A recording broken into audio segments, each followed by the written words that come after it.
Pada episode kedua, saya mencoba menganalisis tentang perkembangan kasus Vina pada proses upaya hukum luar biasa peninjauan kembali.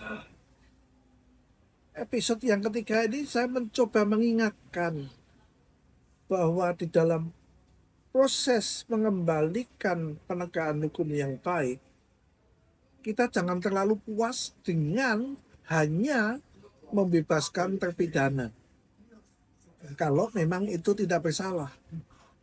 Tetapi pemerintah, Presiden Prabowo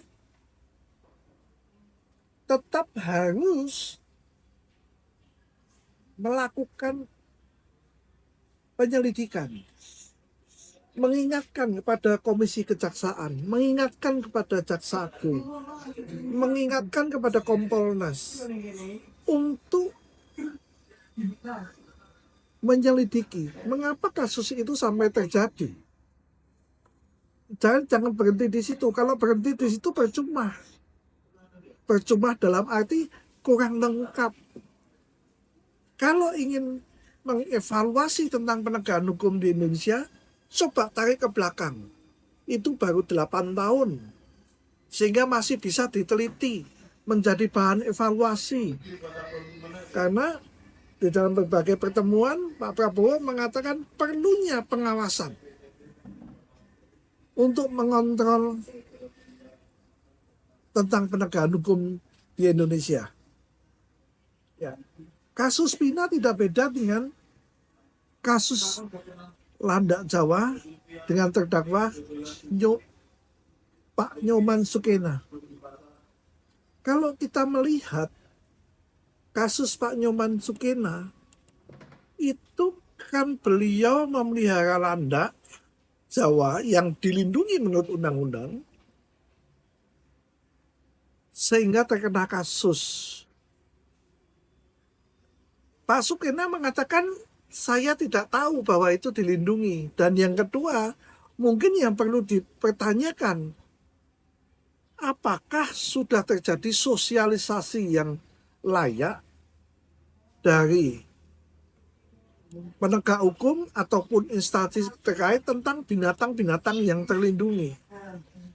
Kalau kita bicara tentang binatang-binatang yang terlindungi, kita kasat mata banyak menemukan yang namanya pengusaha, yang namanya pejabat, memelihara harimau, memelihara beruang, dan sebagainya. Ya, lalu mungkin mereka mendapat izin, tapi pertanyaannya, kenapa Pak Nyoman Sukena perlu sampai dibawa ke persidangan? Toh dia itu hanya melanjutkan dari mertuanya. Ya, dan dia tidak tahu. Pak Nyoman Sukena ditahan. Ya, kemudian pengadilan memutuskan membebaskan. Ini menarik sekali bahwa hakim sudah mulai melihat tentang sebuah kasus pidana secara utuh. Karena di dalam teori pidana itu ada yang namanya unsur sengaja. Apakah ada unsur kesengajaan dari terdakwa? Lalu bagaimana proses dia sampai melakukan perbuatan itu? Ya, Pak Nyoman Sukena diputus bebas. Moga-moga putusan ini bukan karena sudah viral, tapi memang betul-betul kajian mendalam perkembangan dari sebuah pengadilan pidana di Indonesia yang mulai melihat tentang sesuatu yang utuh. Dan itu seperti yang disarankan oleh Pak Sunarto yang kemarin diangkat sebagai Ketua Mahkamah Agung dalam pidatonya di Untas Erlangga, bahwa hakim sudah mulai dituntut untuk melihat sebuah peristiwa secara utuh, bukan sebagai mesin hanya menerapkan aturan perundang-undangan. Ya, ini menarik sekali. Lalu persoalannya kembali lagi, di dalam proses Pak Nyoman Sukena sudah ditahan. Siapa yang bersalah? sangat enak sekali kalau kemudian setelah bebas, dan biasanya orang awam kalau sudah bebas ya sudah malas berurusan lagi dengan hukum. Harusnya negara hadir di sini. Apakah telah terjadi pelanggaran SOP atau tidak? Kalau tidak terjadi pelanggaran SOP, ya negara harus mengganti rugi.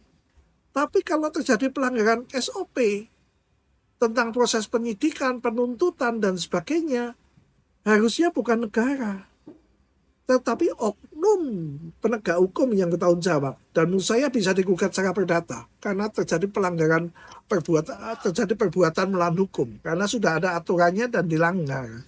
Sehingga dengan demikian proses penegakan hukum itu kekuatan rakyat ada untuk mengontrol Indonesia sebagai negara hukum. Ya. Ini pembelajaran dari kasus Pak Nyoman Sukena.